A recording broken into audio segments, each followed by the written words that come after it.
Our next guest posts pictures of her kids' school lunches, and they look so good. I always want to eat them and make them for myself. She writes a blog about how to pack warm lunches for school too, or the best gear to use for lunch boxes.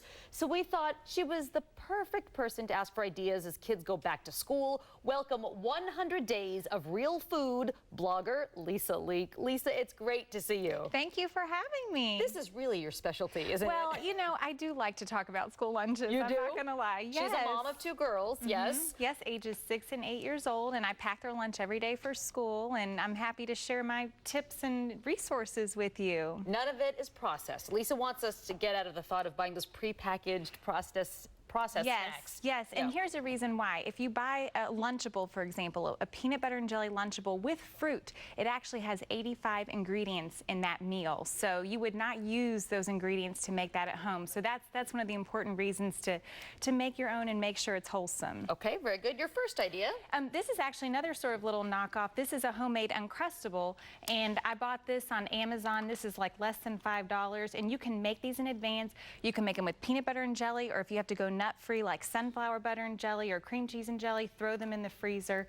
This is plain yogurt that I just sweetened with a little tiny bit of maple syrup, grapes, cheese stick, blueberries, pretty simple stuff. Great lunch, Yeah, okay. so the key is to try to make some things like this in advance and freeze them, because you don't want to have to go the morning of and try to come up with a whole lunch. And I also recommend to start packing the night before. So you would freeze that? You would go ahead and make an Uncrustable, okay. Exactly. You could freeze a whole big bag of them. And so in each of these lunches actually has one item that you could freeze in advance. So here's another one that's sort of a knockoff as well. This is like a Lunchable where you make your own pizza. And this, you can make pizza crusts that are plain, or this is actually pitas, whole wheat pitas, that you can cut into little triangles, and you can freeze those as well. And then the kids can just put some silverware in, and they can put the sauce on, the cheese on, and these are frozen peas, melon, and then I put a little piece of dark chocolate in there. Every now and then we do treats. That's a great idea. The sauce, did you make the sauce yourself? Or No, just store-bought organic tomato sauce. Okay. So, yeah,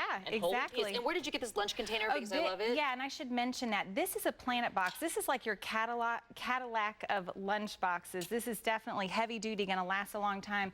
This is Ziploc brand, and I love these. These are really inexpensive. You can get them at Target, you can get them at Walmart, on Amazon. And what I love is that each little compartment is leak proof. So this yogurt will stay in its place, or applesauce, or whatever you want to add. Very good. And now this is like a hot lunch that you can send. You can use a little thermos. This is something that you can make in advance, homemade soup. This is tomato bisque, and what you do is the morning of school, heat this up, and then you just transfer it right into your thermos. And since the soup is warm, it will stay warm for about 4 hours until lunchtime. And then I like to send that with like some little side items. This is a sandwich made out of apple.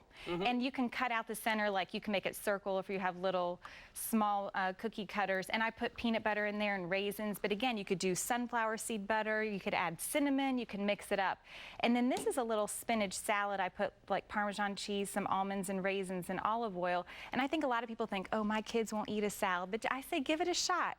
You know, I used to think my daughter wouldn't. And then my older one, she actually likes salads, probably more than I do. So it doesn't hurt to try. Yes, I'd say you just keep putting that in front of them. They will get the hang of salads, and they will like them. Yes, exactly. And they might like it a certain way, but just go with it.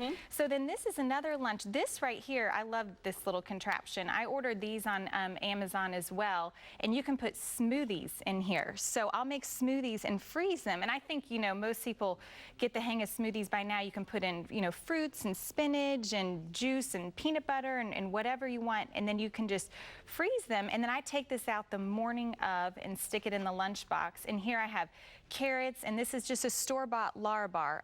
A cashew cookie Larabar only has 2 ingredients, so that's a really great store-bought snack. Apples, and then this is whole grain pumpkin muffins. Again, I make muffins in big batches and freeze them, so it's another one of those items that I can just pull out and add to the lunch, so I'm prepared. So good. Well, it really makes a difference. You know, the key to avoiding processed food is planning ahead, and school lunches are no exception at all. You definitely, I like to have at least like 3 different items in my freezer any time that are ready to go that I can pull out and choose from. And then always, like I said, start the night before school and start packing and at least come up with a plan. Isn't she good? You can see more of this on 100daysofrealfood.com.